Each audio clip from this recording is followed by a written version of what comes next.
함께 이제 그 교제해 드릴 말씀은 사도행전 1장입니다. 사도행전 1장 펴주시 바랍니다.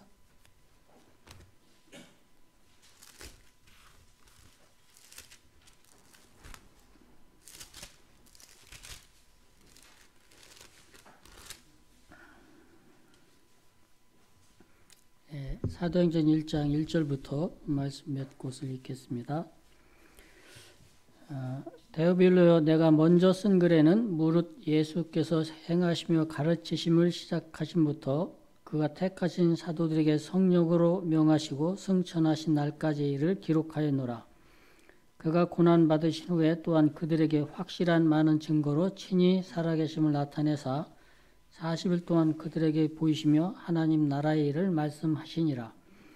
사도 함께 모이사 그들에게 분부하여 이르시되 예루살렘을 떠나지 말고 내게서 들은 바 아버지께서 약속하신 것을 기다려라.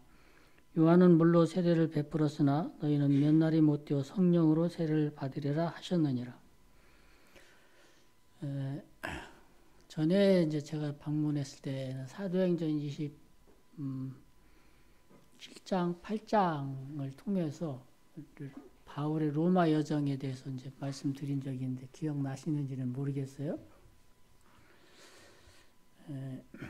다시 이제 주님 안에서 뵙게 된 것에 대해서 감사를 드립니다. 저는 이제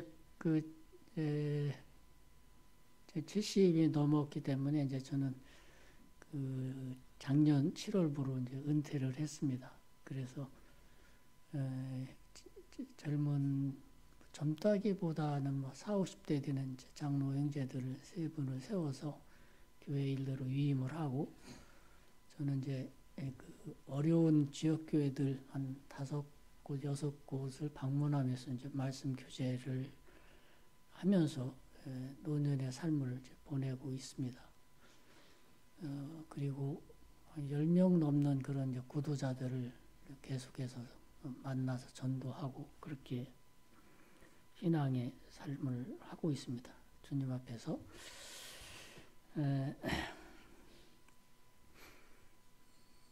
말씀을 제가 좀 이렇게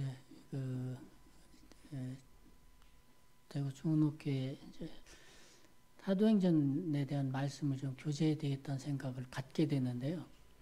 전체적으로 말씀드리기에는 좀 어렵고, 사도행전 아주 초반기 1장, 2장, 3장 올 때마다 한 장씩 말씀을 드리려고 생각을 하고 있습니다. 신약성경 27권 전체적으로 이제 복음서 그리고 역사서가 바로 사도행전이죠. 사도들이 어떻게 하나님의 복음을 가지고 그 선교 역사를 이뤘는가에 대한 기록이 이제 사도행전이고, 그 사도들의 역사, 복음 전도의 역사를 통해서 교회가 이제 세워지면서 그 교회에 대한 교회 진리와 삶의 교훈들을 기록해 놓은 것이 이제 서신서잖아요. 그래서 로마서부터 유다서까지는 교회 진리와 삶의 교훈들을 기록해 놨고, 마지막에 이제 계시록은 이제 예언서입니다. 하나님의 종말에 대한 경륜의 말씀이 이제 계시록이죠. 그 가운데 이제 이 역사서인 이 사도행전은 사실은 이제 읽어보면 흥미진진하잖아요. 사람의 마음을 설레게 하고 감동을 일으켜주고, 어떻게 복음을 전하고 목숨을 걸고 그렇게 산 넘고 물 건너 바다 건너 참 그렇게 복음을 들고 감옥에 갔고 매도 맞으면서 그렇게 선교의 기초, 교회의 기초를 놓는데 그들의 힘을 다 전력을 다해서 복음을 전했나, 그런 기록들이 이제 사도행전의 기록인데, 이 사도행전의 이제 이 시작이 이제 1장, 2장, 3장이잖아요. 어떻게 하나님의 복음이 역사가 시작됐나, 시작되게 된 동기가 이제 1장, 2장, 3장입니다. 그 1장은 이제 성령 강림을 위한 준비, 2장은 성령 강림이 이루어져서 교회, 이제 예루살렘 교회가 시작된 것과, 3장은 이제 복음 전도가 이제 시작되긴, 베드로를 통해서 예루살렘부터 복음 전도가 시작되는 복음 전도 시작, 이것이 이제 3장입니다. 그래서 1장, 2장, 3장을 공부를 하면서 주님께서 주시는, 우리에게 주신 교훈들이 무엇인가를 우리가 살펴볼 수 있다고 생각이 듭니다. 메시지 중심으로 제가 준비를 한 것은 아니고 성경이 무엇을 말하고 있는가, 그래서 이제 이게 성경 강해식으로, 쉽게 말씀드리면 성경 공부하는 식으로 이제 교재를 드리려고 하니까요. 그냥 편안하게 성경 공부하신다고 생각하고 귀를 여시고 마음 열어서 들으시면 감사하겠습니다. 이제 사도행전은 누가 기록했죠? 누가가 기록했습니다. 바울과 늘 동행을 했던 누가가 기록했어요. 바울과 2차 전도여행부터 누가는 함께 동행을 하게 되는데 진짜 누가는 신실한 사람이었습니다. 바울과 누가가 대화했다는 기록이 없어요.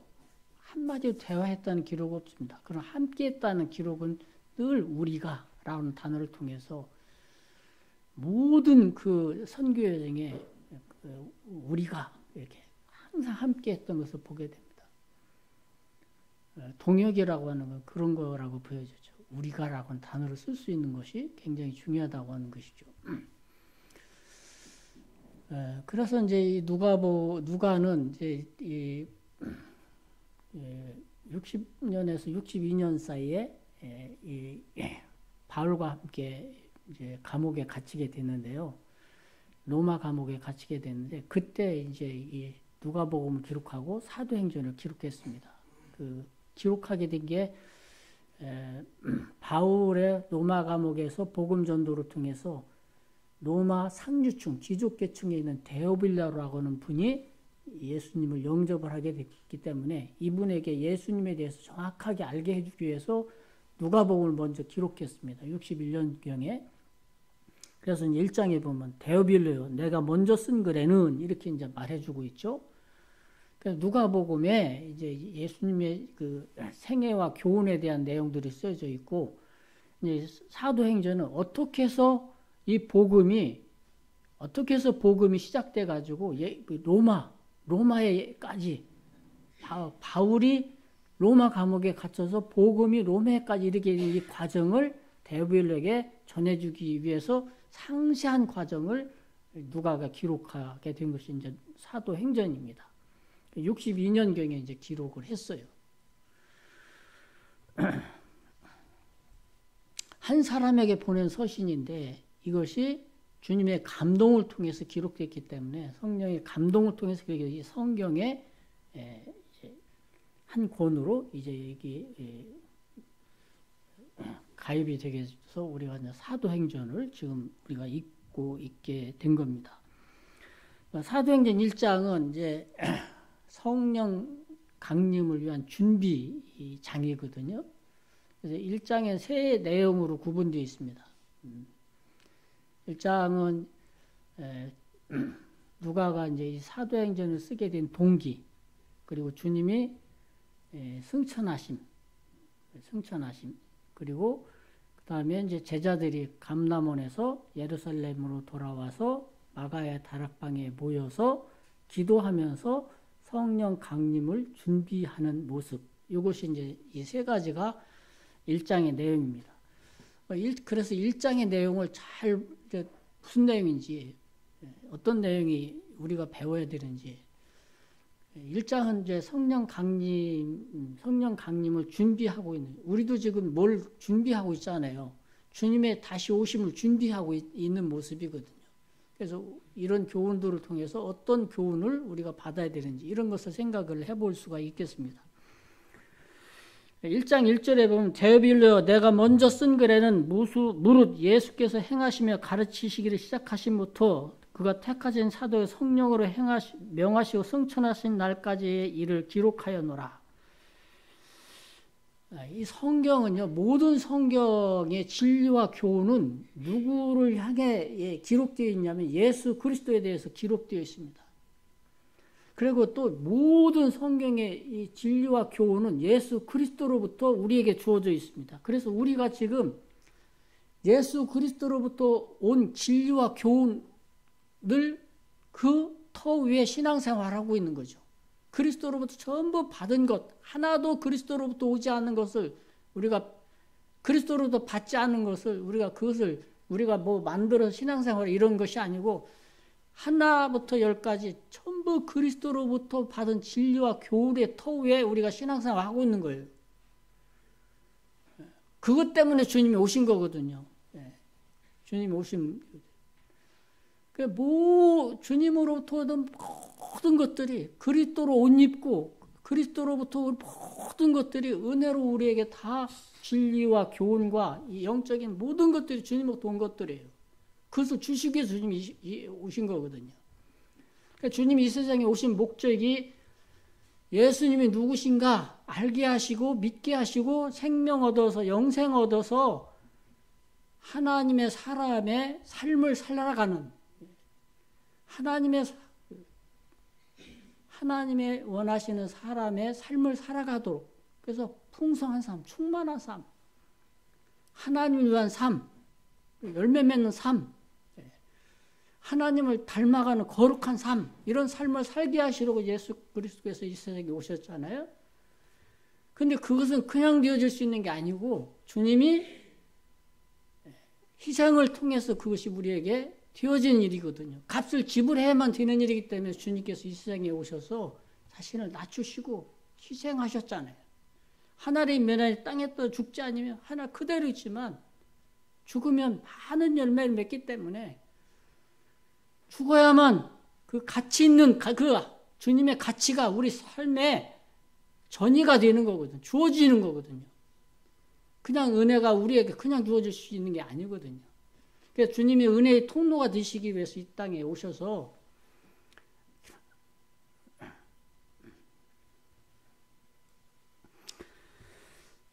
그 다음에 이제 제가 이 말씀을 이렇게 이 묵상을 하면서 생각이 드는 게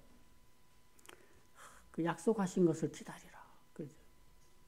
사실 베드로라든지 12제자들을 하나하나 살펴보세요. 얼마나 평범할 뿐만 아니라 평범 이하의 사람들이 당시에는 무명의 사람들이고 아무것도 아닌 보잘것없는 사람들이에요.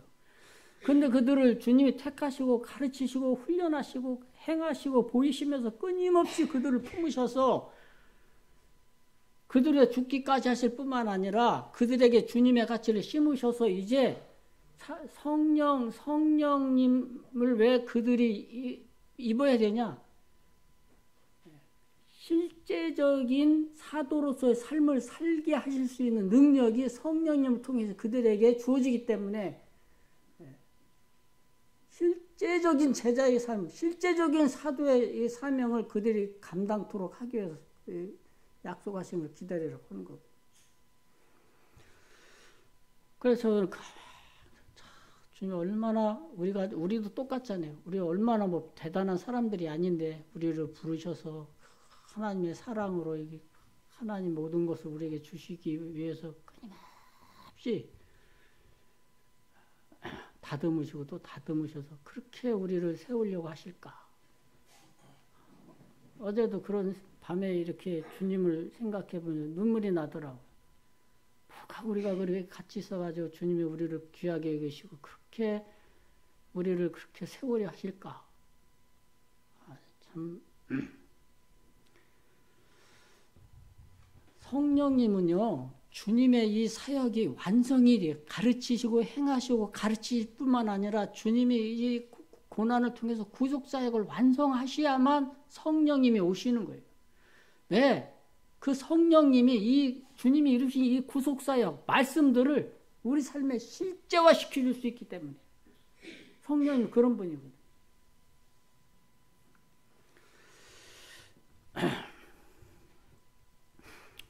그 다음에 이제 행하시며 가르치심을 시작하셨다. 행하시며 가르치심을 시작하셨다.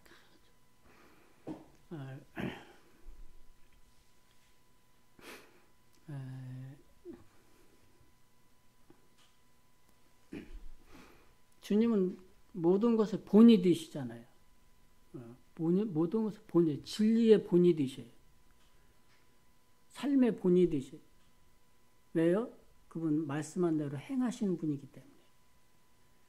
신앙과 삶이 일치가 되는 분. 말씀과 삶이 행함이 일치가 되시는 분. 기독교의 진리, 성경의 진리는요. 왜 진리냐면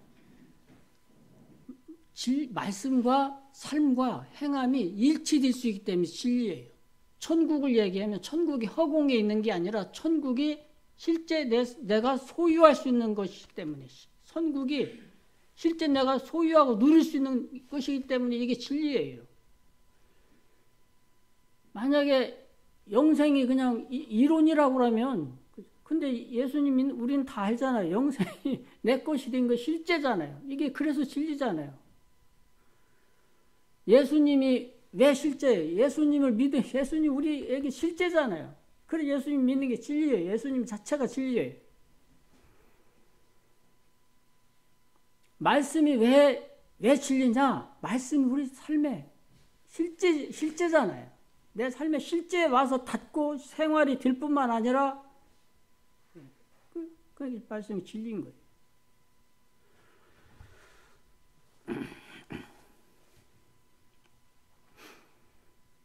네. 엠마오 밴드에 이제 어떤 그 예화가 하나 써 있어서요. 어떤 내용이냐면 뉴욕에 이제 한 그 일을 마치고 밤 늦게 친구들 서너 명이 이제 마지막 비행기를 타기 위해서 막 달려가는 택시 하나를 딱 잡았어요. 요거 놓치면 이제 이 비행기를 못 타는 거예요. 그런데 이제 막 정신없이 가다가 이 좌판, 길거리에 있는 좌판에 과일이 이제 쌓여있는 그 좌판을 탁 치고 갔어요. 폴이라는 사람이 탁 치고 가니까 과일이 우수수 떨어졌죠.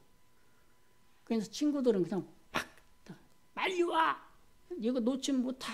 그러고서, 근데 이 사람이 가다가 이건 이제 이 양심이 이제 붙든 거잖아요. 그냥 가야 되나? 못 간 거죠. 이 사람 못 가고 이제 다른 분을 먼저 가라고. 다른 분들은 그 택시를 타고 가서 공항에서 이제 마지막 비행기를 타고 간 거고, 이 양반은 이제 가서 돌아서서 그 과일 가게에 이제 그 좌판에 있는 과일들을 다 그 위에다 얹어주고, 굉장히 죄송하다고. 제가 이렇게 너무 급해가지고 이렇게 좀 실수를 했는데 용서해달라고.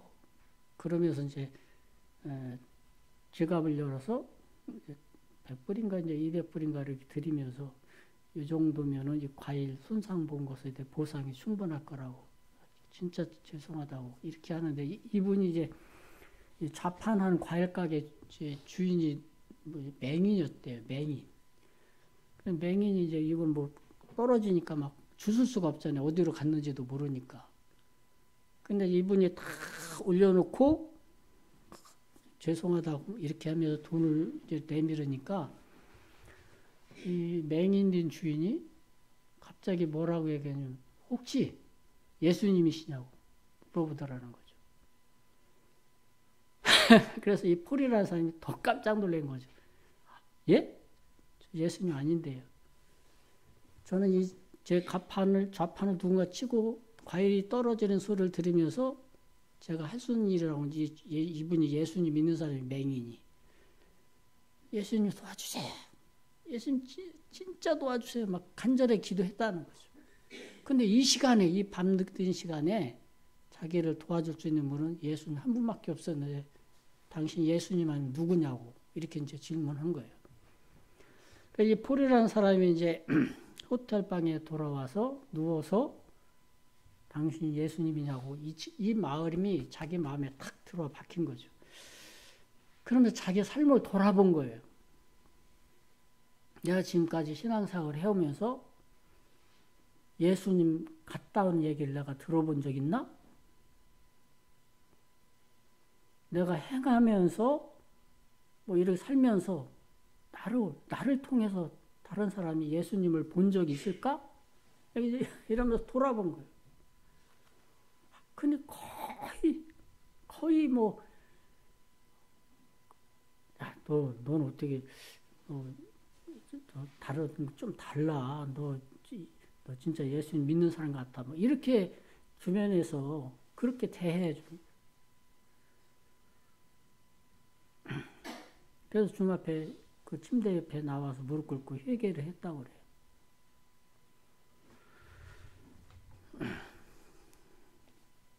저는 제가 이제 예전에 공무원 생활을 했었거든요. 전신 목회하기 전에 공무원 생활을 했는데, 공무원 생활 할 때 1시간 전에 제가 출근을 해요. 여자 일용직이 이제 청소하는 직원이 있지만, 저희 1시간 전에 나가서 전부 청리합니다.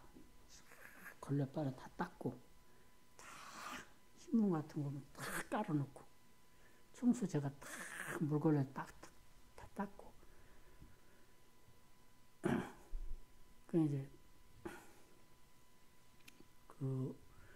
제 과에 있는 직원들이 다른 사람들은 다 가짜야.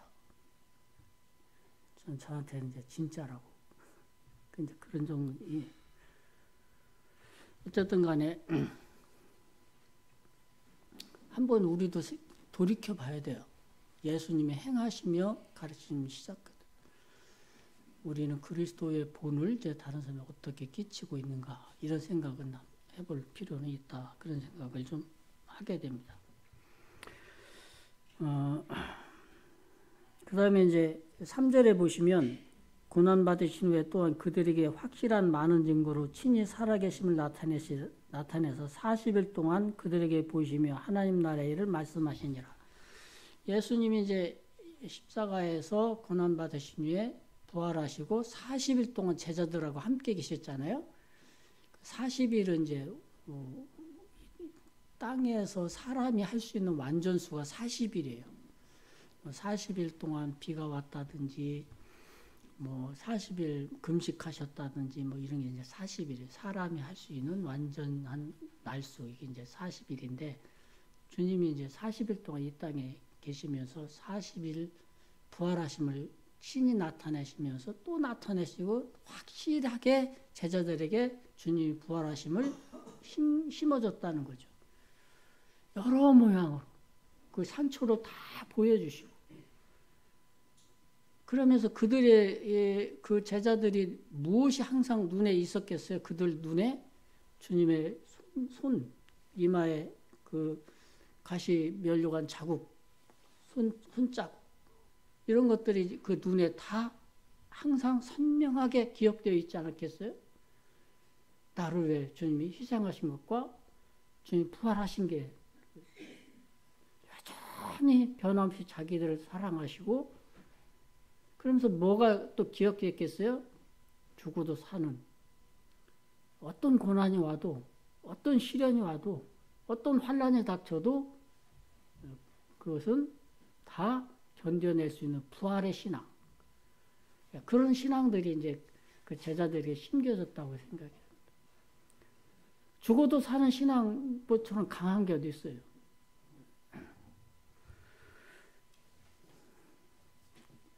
그러면서 다시 그들의 마음이 다시 이제 이렇게 다시 의심도 망하고 막 고기도 잡으러 가고 막 이랬던 그 제자들이 다시 신앙이 견고하게 되는, 40일 동안 주님에 대한 신앙이 다시 견고하게 되는, 그래서 그들이 다시 모여서 예루살렘 모여서 주님 약속한 것을 기다리게 되는 그런 믿음, 이런 믿음들을 갖게 만들어졌다 그 말이에요. 40일 동안. 그 다음에 이제 4절을 보겠습니다. 사도 함께 모이사 그들에게 분부하여 이르시되, 주님은 제자들 한번 질문해 보겠습니다. 주님이 우리를 떠나신 적이 혹시 있으실까요? 항상 함께 모이셨다. 사도 함께 모이셨다. 지금 우리와 함께 하시나요? 요게 이제 제대로 인식되면 신앙생활이 굉장히 바뀌어요. 주님이 나와 항상 함께 하신다는 요게 이제 인식이 제대로만 되면 형제자매 신앙생활이 좀 바뀐다니까요. 내가 배고플 때나 가난할 때나 지쳐있을 때나 의심이 날 때나 뒤로 뒤쳐 있거나, 막 야, 이게 뭐야? 뭐 신앙생활에 뭐 회의감이 들고 뭐 이럴 때는 어쩐 때나 주님이 나와 함께 하신다. 내 편에 계신다는 거죠. 내 편에 계신다. 사도행전 2장에 가면 거기 한번 먼저 잠깐 보죠. 사도행전 2장에 25절에 거기 그렇게 기록됐어요. 2장 25절에 25절 다 같이 읽어보겠습니다. 다 같이 자. 2장 볼 때 이거 한 번 더 공부할 건데 25절 다 같이 시작. 다윗이 그를 가리켜 이르되 내가 항상 내 앞에 계신 줄을 배웠으며 나로 요동하지 않게 하기 위하여 그가 내 우편에 계시도다. 나로 요동하지 않게 하기 위하여 그가 내 우편에 계시다. 내 오른쪽에 항상 계시는 분이에요. 왜 오른쪽에 계시냐? 나의 힘이 되시기 위해서 오른편에 계시다는 거예요. 요동하지 않게 하기 위해요. 우리는 얼마나 요동할 조건이 많은데 요동하지 않게 하기 위해요. 나 함께 하시는 분이라는 거죠. 밤에도 함께 하시는 분이에요. 함께 모이사 그들에게 분명히 예루살렘을 떠나지 말고 내가 들은 바 아버지께 약속하신 것을 기다리라. 요한은 물로 세례를 베푸나 너희는 몇 날에 성령으로 세례를 받아 하시나. 예루살렘을 떠나지 말라. 왜 예루살렘을 강조했냐? 예루살렘이 왜 중요하냐? 라고 하는 것이에요. 예루살렘을 왜 주님이 제자들에게 심어주고 싶었을까? 이거죠. 그 예루살렘에 대해서 시편 102편을 보겠습니다. 손도 잠깐 놓으시고 왜 예수님 무슨 계획을 갖고 계셨냐? 시편 102편.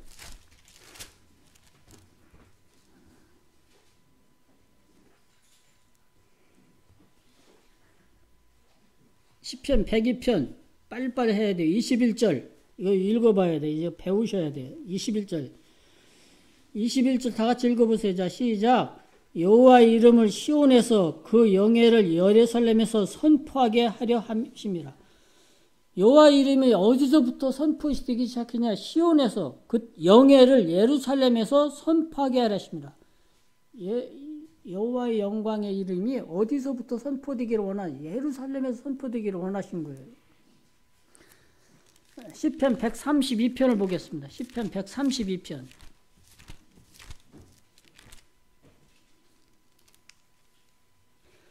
13절 보겠어요. 13절. 여호와께서 시온을 택하시고 자기 거처로 삼고자 하여 이르시기를 이는 내가 영원히 쉴 곳이라. 내가 여기 거주할 것은 이를 원하였습니다. 예루살렘을 왜 내가 원했다는 거예요. 예루살렘 왜 택했냐? 내 거처로 여기를 내가 삼았다는 거예요. 예루살렘은 하늘의 예루살렘처럼 주님이 여기신 거예요. 내 거처, 내 보좌로 여기신 거예요. 하나님의 영광이 내 보좌, 이 예루살렘 두기를 원하셨다는 거죠. 내 거처로 삼기를 원하셨다는 거죠. 그 다음에 17절 보겠습니다. 17절. 내가 거기서 다윗에게 뿔이 나게 할 것이라. 내가 내 기름 부은 받은 자를 위하여 등을 준비하였도다. 내가 그의 원수에게는 수치로 입히고 그에게는 왕관이 빛나게 하리라 하셨도다. 예루살렘을 내가 높이고 빛나게 하겠다. 그렇게 말씀하시는 거죠.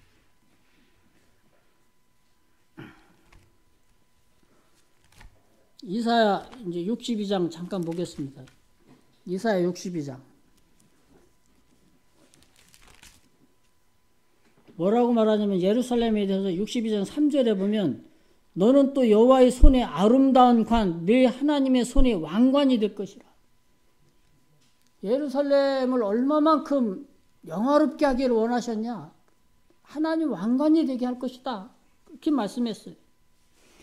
7절에 보면 이렇게 말씀했어요. 또 여호와께서 예루살렘을 세워 세상에서 찬송을 받게 하시기까지 그로 쉬지 못하게 하리라. 그렇게 말씀했어요.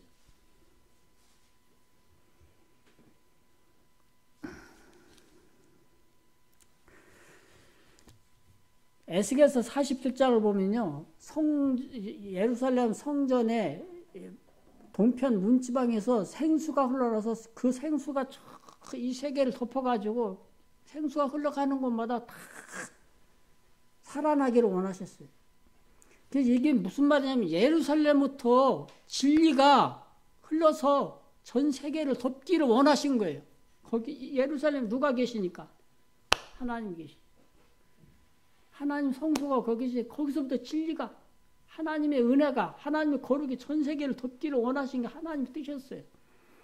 그래서 예수님께서 이 세상에 오셔서 이 예루살렘아 예루살렘아 내가 너를 암탉이 새끼를 몸처럼 그렇게 품기를 원했는데, 이 이스라엘 백성들이 예루살렘에 같이 하나님이 예루살렘에 어떤 뜻을 품고 예루살렘을 통해서 하나님의 뜻이 전 세계를 덮기를 원하신 하나님의 뜻을 이스라엘 백성들이 까마득히 알지 못했다. 오늘날 우리가 이 주님의 이 교회에 대해서 이 주님의 교회를 얼마만큼 귀중히 여기시는지, 이 교회에 대한 가치를 우리도 잘 인식하지 못하고 교회 생활할 경우가 있다고 말이에요. 주님의 교회에 대해서 에베소는 뭐라고 그래요? 자기 목숨을, 생명을 다 주시기까지 한 교회다. 근데 우리 교회에 대해서, 한 지체에 대해서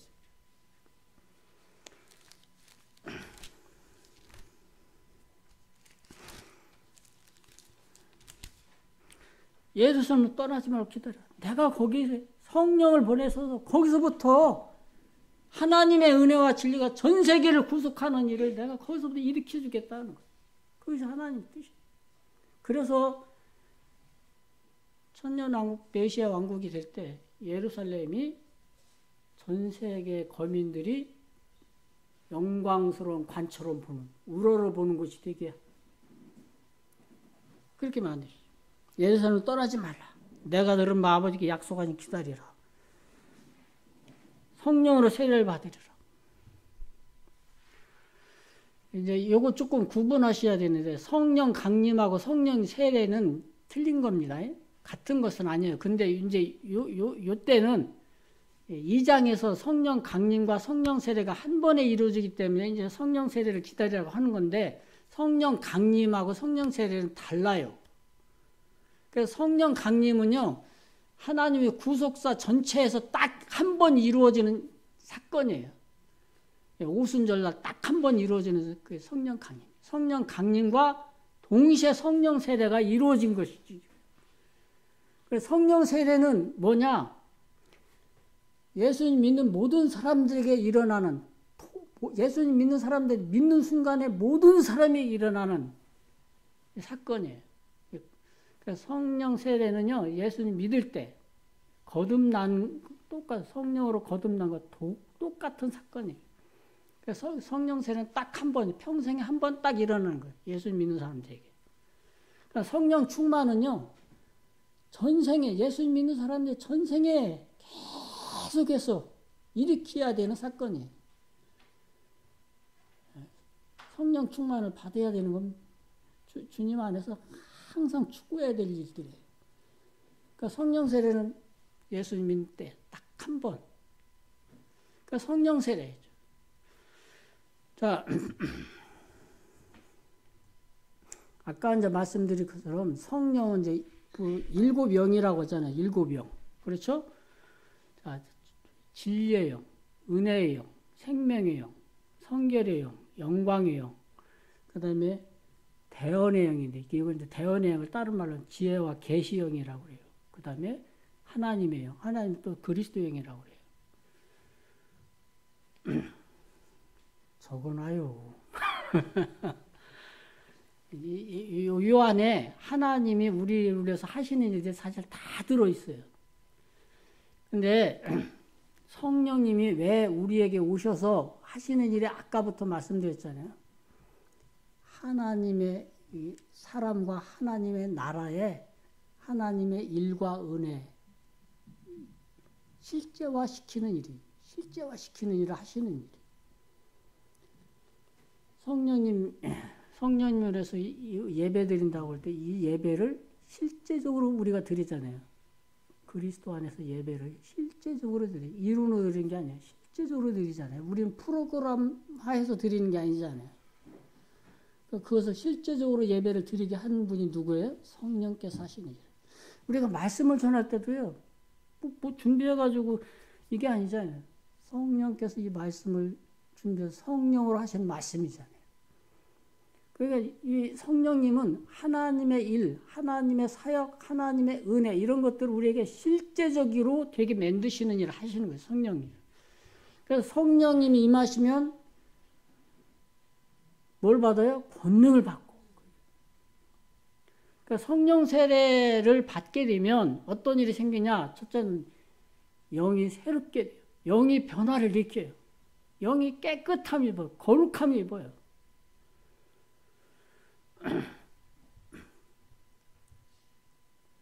두 번째는 성령 충만함을 받아요. 성령 세례를 받게 되면 성령으로 충만함을 받습니다. 그리고 성령님이 성령 세례를 받게 되면 성령님이 내주하게 돼요. 성령님이 내주하게 돼요. 그 다음에 성령의 일을 하게 돼요. 성령이 원하신 일을 하게 돼요. 이것이 성령 세례 받은 사람들의 이제 특징이잖아요. 성령 세례를 받게 되면 새롭게 돼요. 성령님으로 깨끗함이 입죠. 영이 바뀌어져. 영이 하나님 영으로 바뀌어져 버리니까 다르게 모든 것이 다르게 보이죠. 성령님으로 충만하게 되죠. 성령님이 우리 안에 내주하게 되는 거죠. 성령의 일을 하게 되죠.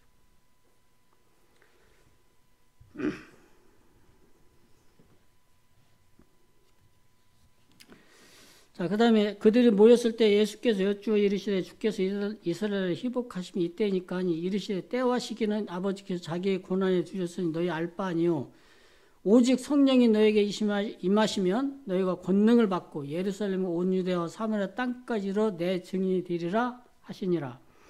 이 말씀을 마치시고 그들이 보는데 올려가시니 구름이 그를 가려 보이지 않게 하더라. 올라가시자 제자들이 자세히 하늘을 쳐다보고 있는데 흰 옷 입은 두 사람이 그들 곁에 서서 이르되 갈릴리 사람들아 어찌하여 서서 하늘을 쳐다보느냐 너희 가운데서 하늘을 올려주신 예수는 하늘로 가시는 본 그대로 오시리라 하였느니라. 여기서 이제 주님이 이제 40일 부활에 대한 증거를 제자들에게 다 심어주고 나서 이제 40일 만에 승천하시는 장면이 나오잖아요. 승천하시는데 제자들이 이제 어떻게 주님이 승천하신지를 막 자세히 쳐다보고 있으니까 구름이 예수님이 승천의 장면을 가리워요. 이런 데 주목하지 마라. 이런 데 주목하지 말아요. 뭐 누가 뭘 나왔대 그러면 그런 데 막 그런 거 주목하지 말아요. 너희가 주목할 일이 딱 하나 있다. 주님 말씀을 네 삶에 실행하는 거. 이게 너희가 할 가장 최선의 일이다. 변화산상에서 뭐 엘리야와 모세가 나타나서 예수님과 얘기하고 그러니까 초막셋을 짓겠습니다. 막 여기가 좋사합니다. 구름이 그들을 가려 보이지 않게 했어. 그러면 주님 뭐라고 하냐? 너희는 저희 말을 들으라. 예수님이 하신 말씀을 듣고 그 말씀이 무슨 의미인지 그 말씀을 쫓아 사는 거. 이게 너희가 최선의 삶이라는 거죠.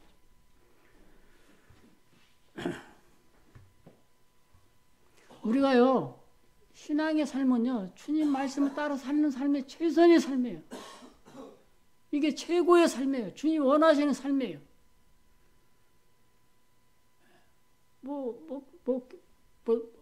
로또 당첨되게 해주세요. 이런 거 주님, 그런 게 아니에요. 있는 것에 족하고, 있는 것에 감사하고, 내 있는 것을 쪼개서 주님께 드리고, 실천하면서 실행할 때 주님의 축복은 그런 데서부터 오는 거예요.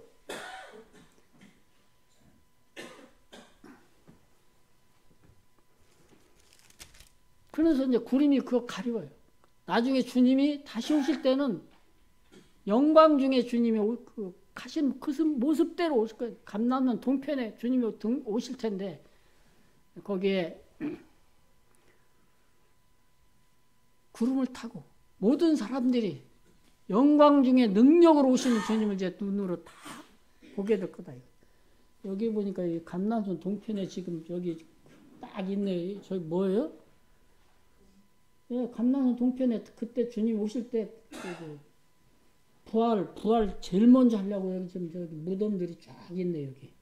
예, 여기 무덤들이 저쪽이 예루살렘 성이고 여기 지금 여기 이제 여기 무덤들이 반이에요 반.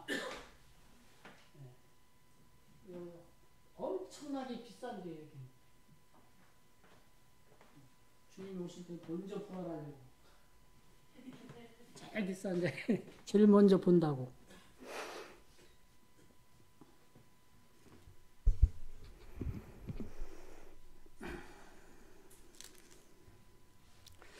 자, 12절 보겠습니다. 제자들이 감람원이라 하는 산으로부터 예루살렘에 돌아오니 이 산은 예루살렘에 가까워 안식일에 가기 알맞은 길이라. 감람원이라는 이제 산에서 승천하셨는데 그대로 오실 것이다. 예루살렘에 돌아오니 이 산은 예루살렘에 가까워 안식일에 가기 알맞은 길이라. 유대인들은요 안식일에 하지 말아야 될 금지 규정이 있었어요. 그게 39가지인데 39가지를 또 세분해서 한 규정에 6가지씩 만들어가 총 254가지 금지 규정을 만들었어요. 뭐 씨 뿌리기 금지, 반일 금지, 또 뭐 불 피우기 금지, 음식 만들기 금지, 그다음에 글씨 쓰기 금지, 글씨 지우기 금지, 글씨도 3글자 이상 쓰면 안 됩니다. 3글자까지는 괜찮아요. 3글자를 왜 허용하냐? 엘로힘, 하나님 그 이름을 쓰는 건 허용해요. 하나님 이상을 쓰면 이제 일이에요, 일. 그래서 안 됩니다. 물깃기 금지, 왼편에 있던 짐을 오른쪽으로 옮기는 것도 금지, 이것도 일이에요. 그리고 이제 2,000 걸음 이상 걸으면 일이에요. 2,000 걸음. 2,000 걸음 이상이 따지면 900m 정도 돼요. 900m 정도 되는 거리에 예루살렘에서 저 감람원 자의 거리가 900m 정도 됩니다. 그래서 안식일에 가기 알맞은 길이라 이렇게 되어 있어요.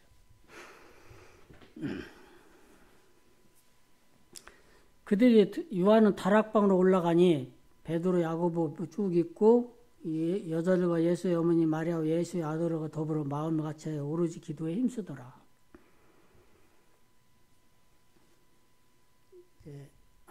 이들이 이제 120명쯤 모여서 마가의 다락방에서 기도회가 됐죠.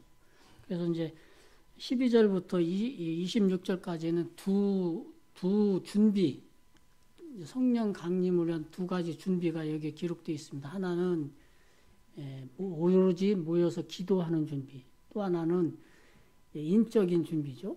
사도의 수 하나가 빠졌으니까 이제 가룟 유다가 죽었으니까 수를 채우는 준비, 이 2가지 준비를 합니다. 먼저 이제 이 다락방, 마가의 다락방, 마가 요한의 어머니는 그 당시에 상류층에 해당합니다. 마가네 집은 굉장히 부유한 그 상류층 집안이었어요. 그래서 집이 보호구역에 사는 그런 집이었어요. 보호구역. 그 보호구역은 무슨 집이냐면 로마 군대라 할지라도 함부로 가택 수색을 하거나 그러지 못하는 그런 그 상류층 지역에 살고 있었어요.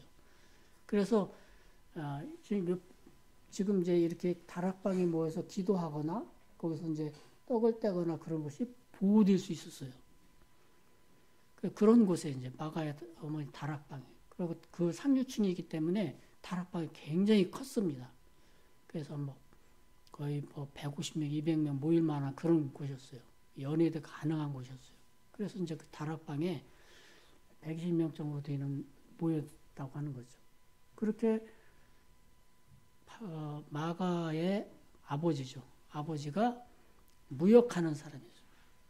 알렉산드리아 그쪽에 무역하는 사람이어서 굉장히 큰 재력을 갖고 있는 사람이었어요.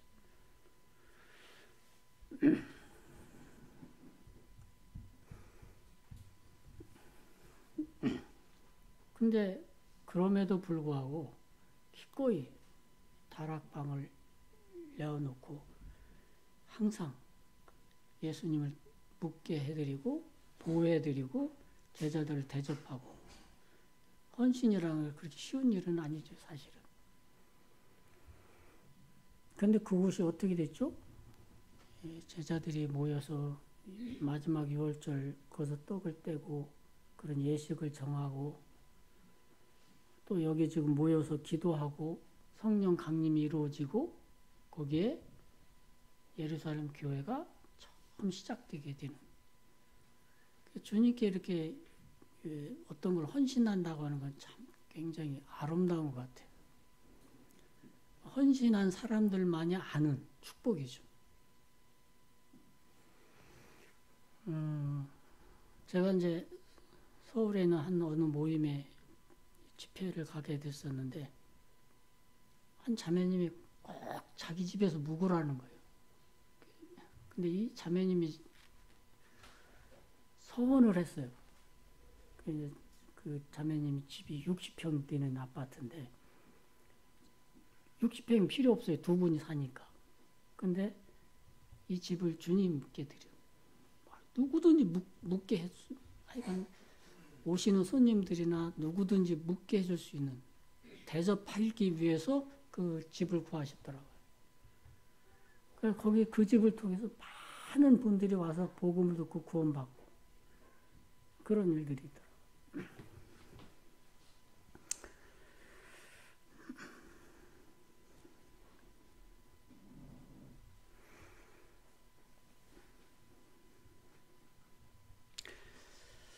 기도, 여기에 보면 오로지 기도에 힘쓰더라. 이 기도, 여기서의 기도는 이제 성령 강림은 주권이 누구에 있어요? 하나님께 있죠. 주님께 있는 거죠. 그들은 다만 주님의 때에 성령님을 보내주시기를 간절히 기도할 뿐이죠. 오로지 전혀 기도에 힘쓰더라. 어느 분이 이 말씀을 빗대어서 그렇게 얘기를 하더라고요. 오늘날 수많은 교회에서 온전히 주님의 주권을 온전히 인정하는 시간을 갖는 사람들을 보기가 참 어렵다. 교회는 진짜 주님의 주권을 온전히 인정하고 있나? 주님의 주권을 행사하도록 온전히 주님께 의지하는 그런 교회들을 찾아보기 어려운 시대에 살고 있다. 아니, 교회뿐 아니라 우리 개인도 그렇잖아요. 주님께 온전히 의지하는 삶을 사는 사람들이 다 자기가 주인 되어서 바빠. 자기가 다 지금 하면, 주님은 주님은 부르지만 주님은 어디에 계신지도 몰라. 그냥 막 바빠 뭐 하자고 하고 하는데, 진짜 주님은 어디에 계신지, 주님 내 삶의 어느 부분에서 내 삶을 지배하고 계신지, 진짜 주님께서 어떤 주권을 이 부분에 가지고 계신지.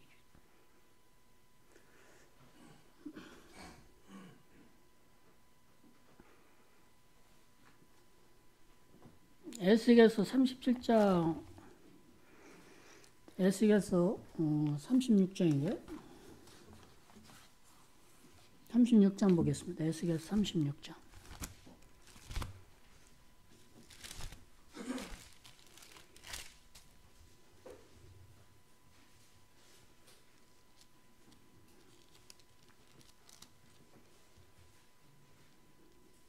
(28절에) 보면 이런 말씀이 있어요.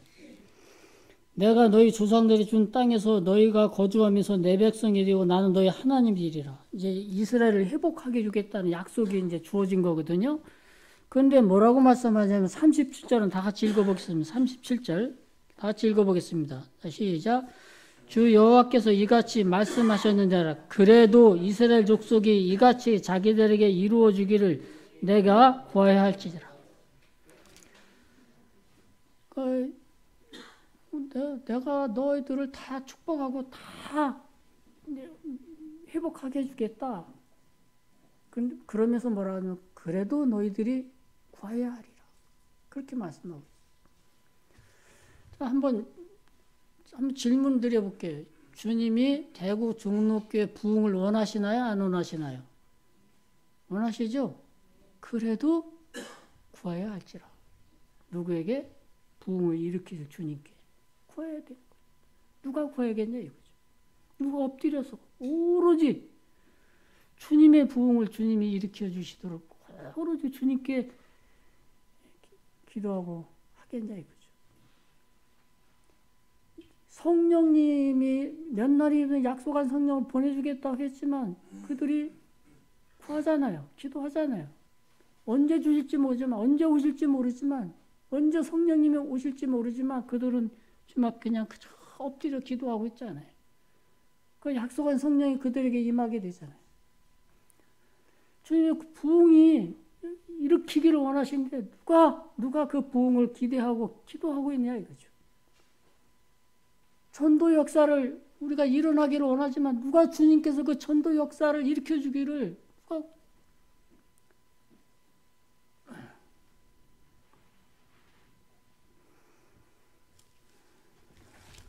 열왕기야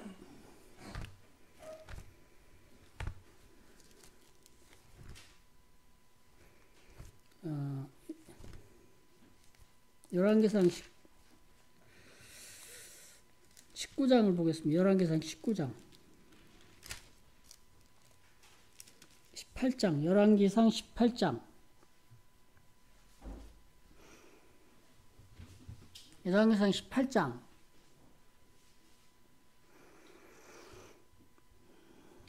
41절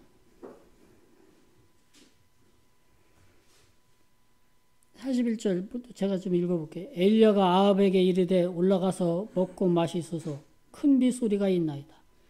아합이 먹고 마시러 올라가니라. 엘리야가 갈멜산 꼭대기에 올라가서 땅에 꿇어 엎드려 그 얼굴을 무릎 사이에 놓고 기도하잖아요. 여기서 한번 잘 생각해 보세요. 큰 빗소리가 있나이다. 이 수많은 사람들이 여기 모집해 있지만 큰 빗소리를 들을 수 있는 사람이 엘리야가 있었어요. 큰 빗소리가 있나이다. 그러면서 큰 빗소리가 있나이다 하고 거기에 엎드려 기도하는 거예요. 비를 하나님이 살아계심을 비를 내려서 이 가뭄 때에 하나님 역사 그친 것 같은 이때 큰 빗소리가 있나이다 하는 그걸 들을 수 있는 사람이에요. 그래서 그것으로 해서 기도하는 사람.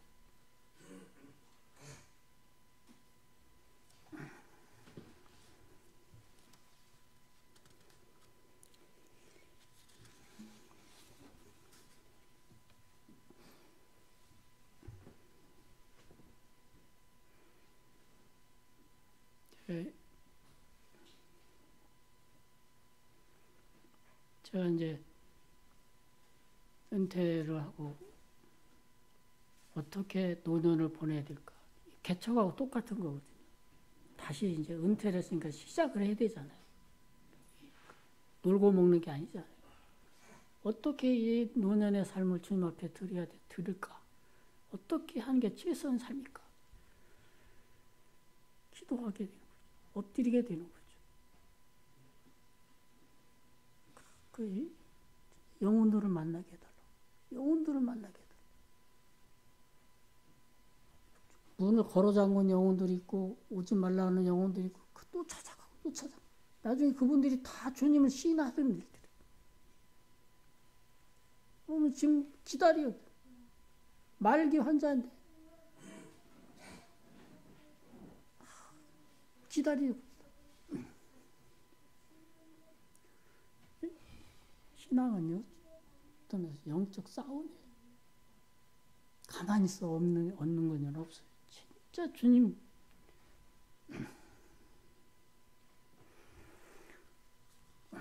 기도로 지금 준비가 필요하고 두 번째는 이제 사도행전에 보면 이제 마띠아 하나 이제 빠지니까 거기를 12를 채워야 되잖아요. 왜 12이 왜 필요하냐?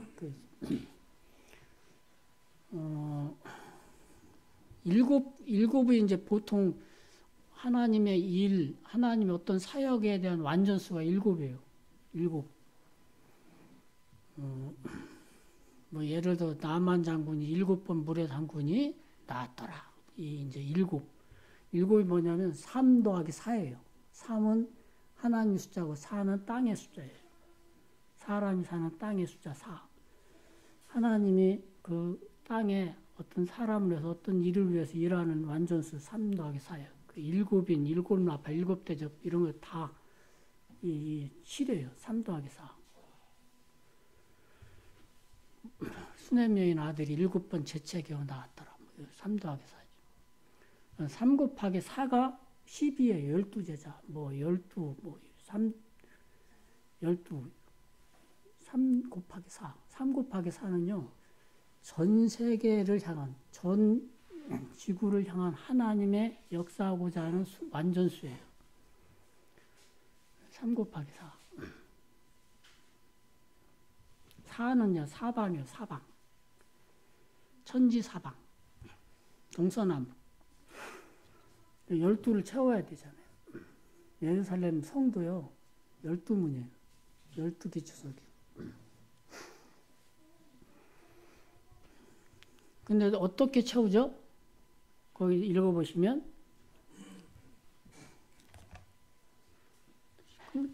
끝내야 되는데 요것만 마칩시다. 예.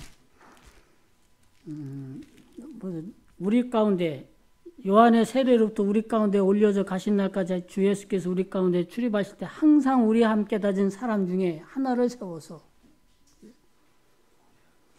그들의 2 사람을 내세우니 뭐 하나는 바사바라 유스더라고 그래서 기도해서 주님께 택하신 바 되어 그래서 이제 마띠아를 얻었다 이렇게 되어 있잖아요. 과정을 한번 잘 보시면 항상 우리 가운데 출입하던 사람 세례 요한부터 그리고 그들이 2 사람을 세웠어요. 하나님이 또 택해 주셨어요. 그래서 이건 뭐냐면 정리를 하면 이런 거예요. 신실한 사람인데 자기 자신에 신실해야 되고 다른 사람이 신실해야 되고 주님께 신실해야 돼요. 다른 사람이 알아주든 안 알아주든 그런 건 상관이 없어요. 자기 자신에 신실하다는 말은 자기 본분에 신실해야 돼요. 내 자기 본분, 내가 해야 할 일이 뭔가를 생각하고 자기 자신에게 신실해야 돼요. 2 번째, 다른 사람에게 신실해야 돼요.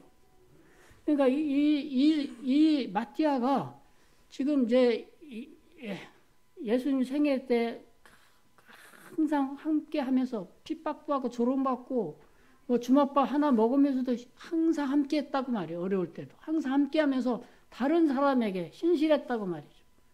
어려운 사람 곁에 항상 같이 앉아주고 짐도 거들어주고 이렇게 하면서 다른 사람에게 신실했다고 말이에요. 그럼 3 번째, 주님께도 신실했다고 말이에요. 그래서 이제 다른 사람들 그를 추천해주고 주님이 그를 택해 주셔서 거기에 수에 가입하게 됐다고.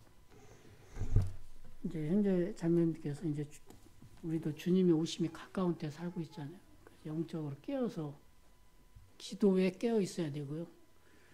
그 다음에 주님이 인적으로도 그렇잖아요. 인적으로도 어떻게 돼요? 내 자리를 채우라고 주님 말씀하시는 거잖아요.